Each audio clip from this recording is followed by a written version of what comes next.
Est-ce que tu as déjà entendu la phrase: «La personne devant nous, elle a aucun intérêt dans ce qu'on a à dire, tant et aussi longtemps qu'elle ne sent pas que nous nous intéressons à elle». Est-ce que tu as déjà entendu ça? Moi, c'est une phrase que j'ai déjà, entendue en anglais, là. Il y a beaucoup moins de mots pour dire la même chose, là.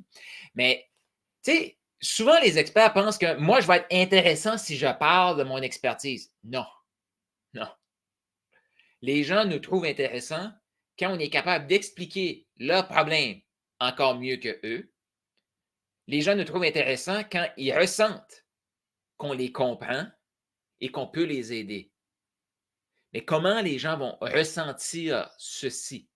Selon toi, comment on peut faire ressentir à quelqu'un qu'on s'intéresse vraiment à eux? Puis encore là, à la limite, quelqu'un pourrait utiliser ce que je suis en train d'expliquer là pour manipuler la personne puis lui faire ressentir quelque chose, mais intérieurement, c'est pas vrai. Mais éventuellement, ça va se sentir. Moi, je m'adresse à ceux qui ont un grand cœur, qui veulent aligner leur prospérité avec leurs valeurs. Fait que je m'adresse à toi. Et il y a une phrase que je répète souvent aussi en coaching, qui est reliée à cette phrase-là. Tu sais, les gens, eux, ils en ont rien à cirer de ce qu'on a à partager, de notre expertise, tant aussi longtemps qu'ils ne se sentent pas compris, qu'ils ne se sentent pas écoutés, qu'ils sentent pas qu'on est là pour eux. Et là, une fois qu'ils ressentent ça, là, oui, il faut avoir une expertise. Mais ça, comme quelqu'un qui me dit, moi, je suis coach ou consultant, ou je suis un expert dans X, Y, Z, ben, j'espère que tu es compétent dans ce que tu fais, tu sais. C'est comme, oui, good. Sinon, ben, on n'a pas besoin de toi. Si tu n'es pas un expert dans ton domaine, on n'a pas besoin de toi. Fait que ceci n'est pas un avantage concurrentiel, je suis désolé. Mais la personnalité de la personne, sa façon d'être, ses valeurs, ça, c'est l'unicité. Fait que, je te reviens avec ce que je disais, l'autre phrase que je dis souvent aussi, c'est que sur un appel ou en coaching, peu importe, parce qu'il y a des coachs que quand ils font une session de coaching, ils vont dire à la personne, puis là, la personne part, puis elle ne fait pas. Est-ce que tu veux améliorer, augmenter l'efficacité de tes coachings?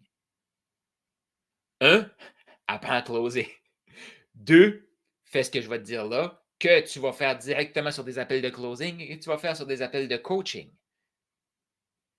La majorité des coachs experts, quand ils vont parler de leurs choses, les gens, ils vont donner un feedback qui va ressembler à j'aime ça, c'est intéressant, merci, cool, j'ai pris ça en note.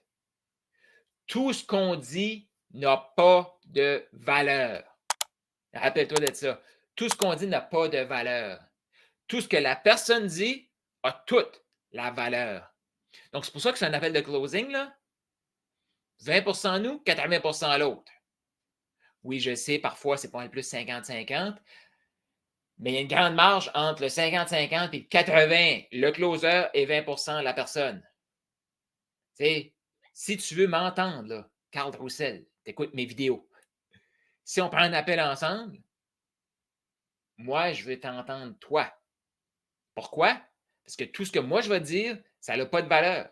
Mais tout ce que l'autre va dire a toute la valeur. Fait que si moi j'expose le problème de quelqu'un, c'est pour ça que écouter une formation vidéo comme celle-ci, tu m'écoutes. C'est le fun. Tu as de l'information. Mais si on est en un à un et je te fais dire l'information que tu as reçue et comment toi tu la vis, comment toi tu te sens face à l'information, comment toi tu vas l'appliquer, là c'est concret, là c'est précis, c'est direct. Là. Fait que c'est ça la grande différence entre une formation en ligne, des vidéos YouTube et du coaching de proximité. Fait que, en coaching, à la fin, moi je demande tout le temps, c'est quoi les 2, 3 actions que tu vas mettre en place? Parfait, quand est-ce que tu les mets en place? Parce que même si j'ai dit les 2, 3 actions de mettre en place, ça n'a pas de valeur. Si l'autre personne le dit, la personne augmente son niveau d'engagement envers ce qu'elle vient de dire. C'est elle qui l'a dit, là. Pas moi qui l'a dit, c'est elle. Et ça, c'est la clé. C'est la clé. Et la majorité des gens, ils ne s'écoutent pas. Comment je fais pour savoir ça? C'est quand tu poses une question. Moi, j'ai une excellente mémoire.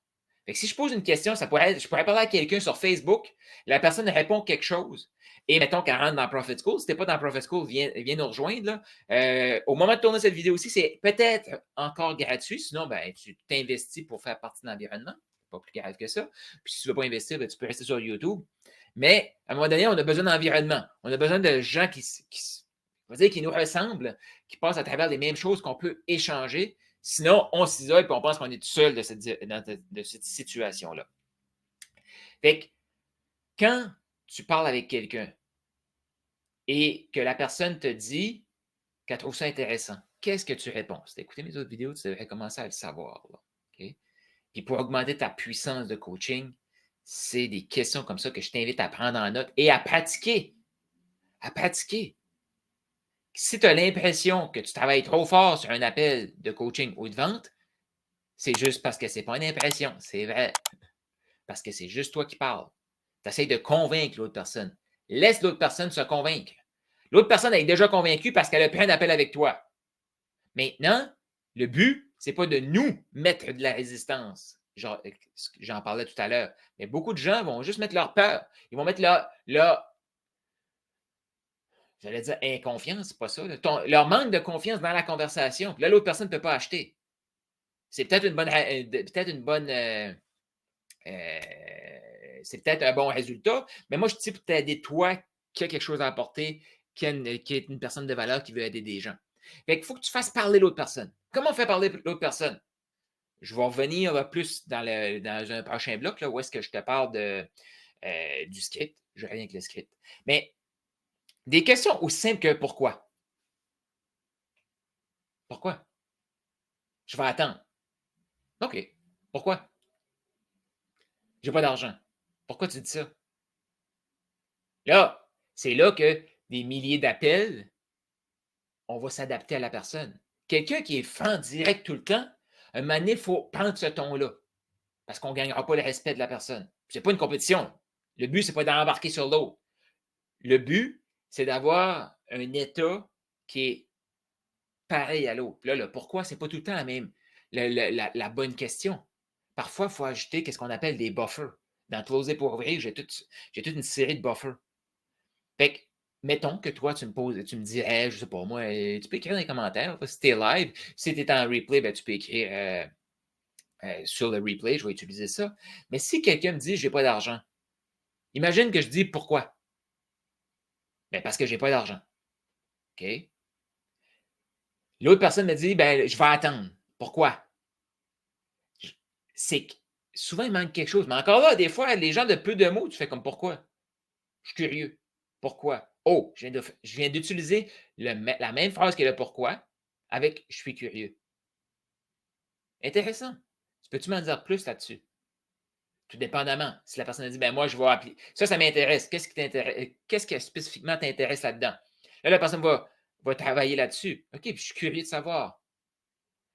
Et c'est là, moi, je n'ai jamais coaché tous les gens qui ont eu des résultats, puis tous mes clients, je n'ai jamais coaché avec des scripts. Il y a une structure. Mais un script, trop souvent, ça va ressembler à la personne parle du problème et elle utilise des mots concrets. Et là, dans le script, si c'est écrit comment tu te sens face à ton problème, ça, c'est OK. Mais si dans le script, c'est écrit et cette insatisfaction-là face à toi, ça a-tu des répercussions dans ta vie autre que le problème que tu traites? C'est une bonne question, ça. C'est une excellente question de savoir si ça a des répercussions sur ce manque de confiance-là, cette anxiété-là. Ça peut être dans le script. Mettons les coachs en anxiété. Là. Ça ne devrait pas être dans le titre, ça, mais bon. Mettons que la personne dit, moi, j'aide les gens avec des troubles anxieux. Puis toi, dans ton script, c'est écrit, cette situation-là, c'est quoi la situation? OK, parfait. Et comment tu te sens? Comment tu gères ton anxiété à tous les jours? Mais disons que la personne, elle n'utilise pas anxiété. Elle utilise stress. Elle utilise pression. Elle utilise manque d'énergie. Si tu es dans le flow de l'appel et que tu écoutes la personne, pas pour répondre, mais pour comprendre, ça peut être ça peut être très aussi simple que ça, mais c'est aussi simple que comment Comment cette situation-là qui crée cette anxiété-là impacte ta vie personnelle? Mettons que c'est au travail. Comment ce stress-là impacte ta vie personnelle? Comment cette pression, cette lourdeur-là que tu ressens tous les jours impacte ta vie personnelle? Ça, c'est la grande. Puis là, il y a des gens, oh, mais c'est ultra simple, c'est l'écoute active, ça. Ouais, mais il y a plein de gens qui me disent, moi, je connais l'écoute active, puis ils ne sont pas actifs pantoute, là. Ils font juste lire ce qui est sur le script. Et ça, juste ça, la personne va se sentir compris. Utiliser les mots de la personne. Ouais, c'est manipulateur. Ça, il y a juste une personne qui peut répondre à ça. 2. Jésus avec toi. Il y a juste toi qui sais ça. Moi, je me sens aucunement manipulateur si je parle avec quelqu'un qui me dit qu'il est écœuré de faire des certifications. Ça fait 5 ans, ça fait 10 ans qu'il est en affaires sur le web, puis ils n'ont jamais dépassé les 50 000 par année. Ils n'ont jamais réussi à en vivre. Je ne parle pas qu'ils ont eu des périodes d'abondance, puis là, ils peuvent avoir un creux. Non, non, non. Ils n'ont jamais réussi. Ils n'ont jamais mis les objectifs pour y répondre, pour y arriver. OK, comment tu te sens face à ça? Comme, OK, pourquoi tu ne veux juste pas continuer dans cette direction-là? C'est OK. Il y en a plein qui continuent dans cette direction-là. Là. Gardent leur job pour payer leurs dettes de certification, pour payer une autre certification. Ils n'auront jamais à vendre, mais ils vont payer d'autres certifications. Il y en a plein qui font ça. Pourquoi pas toi? Parce que la personne doit réaliser son comportement avec des questions. Puis là, plus tu as de connexion avec la personne, plus tu peux poser ces questions-là. Et je te le dis tout de suite, la profondeur que tu peux aller dans un appel de closing, tu vas pouvoir aller encore plus en profondeur dans ton coaching. Mais si tu ne poses pas les vraies questions en partant, c'est très difficile d'aller dans les vraies questions par la suite. Et la majorité des trucs que tu vas coacher, ils te l'ont tout dit sur ton appel de closing. Fait que, toi, est-ce que tu prends le temps de t'intéresser à l'autre personne? Et c'est beaucoup plus comment tu te sens et regarder tes résultats qu'elle disait, oui, oui, moi, là, je suis là. Moi, dans mon expérience, dans ma perspective, quelqu'un qui a pris 1 heure pour parler avec quelqu'un, et si moi, je demande à la personne qui a pris l'heure, c'est quoi le problème de la personne? Puis la personne peut me le répondre. Puis après ça, je dis, OK, pourquoi c'était important pour cette personne-là de régler le problème maintenant? Si la personne qui me dit, qui commence à bégayer, je fais comme, elle ne s'est pas intéressée à la personne, là. Elle ne s'est pas intéressée à la personne.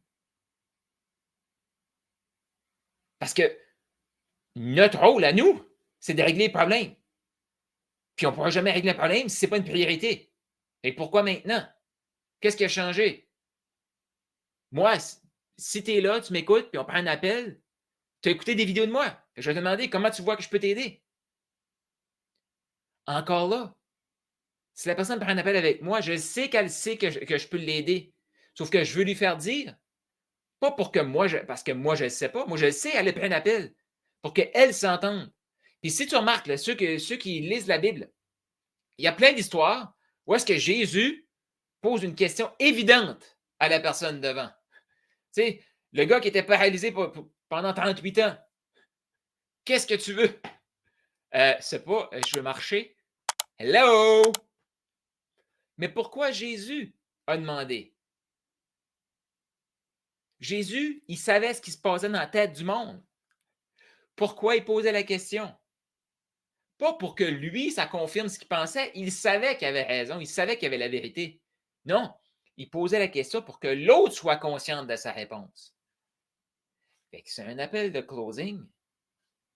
Aider l'autre personne à être conscient de sa réalité, à être conscient de ses réponses, ça, c'est puissant pour que la personne se sente écoutée, sente qu'on est là, on est connecté avec elle, on est en connexion, on est en relation. Et après ça, il pourra avoir une transaction.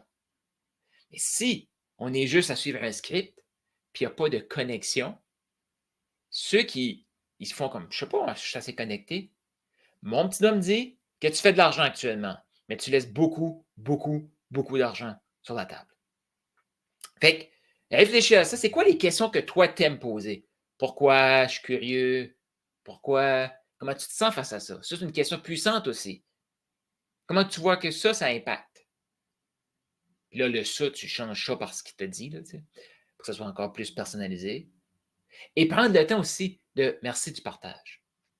Parce que quand on prend des appels, là, puis ceux qui pensent qu'en business, on a moins d'éléments personnels sur l'appel, possiblement que c'est moins deep, là, c'est moins profond que quelqu'un qui va, je sais pas moi, qui va travailler avec des gens qui sont suicidaires, là, j'en conviens. Sauf qu'il y a des choses personnelles qui se partagent là, là. Merci de partager. Juste prendre le temps de reconnaître l'autre personne, que ce qu'elle a partagé a de la valeur pour nous. Et plus tout ça se fait, plus la personne va sentir qu'on est là pour elle, et par la suite, plus cette personne-là va vouloir nous écouter. Fait que toi, est-ce que tu poses des questions de surface ou de profondeur? Petit exercice.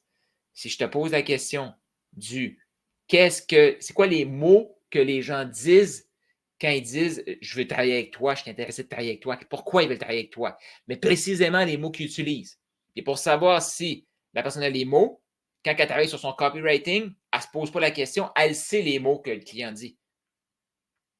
Fait que, comment toi, tu te sens par rapport à ça? C'est quoi les questions que tu vas pouvoir tester avec ta famille? Si tu es là à m'écouter live, là, le temps des fêtes s'en vient. Des fois, si tu as des frictions avec des gens, juste Ah, je trouve ça intéressant. Pourquoi tu penses comme ça? Puis là, tu fais parler l'autre. Puis à un moment donné, la conversation va finir, puis l'autre personne a juste parlé, fait que toi, tu n'as pas eu besoin de rentrer dans le débat. Teste ça. Parce que être cette personne-là, c'est s'intéresser aux autres. Ça n'a rien à voir avec prendre un appel de vente pour closer. Là. Être dans l'abondance, c'est que moi, je pose des questions.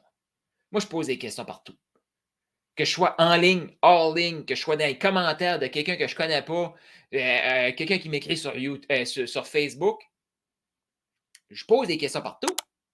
Il y a quelqu'un ce matin qui m'a écrit Carl, j'ai su que tu étais le roi des suivis. C'est vrai.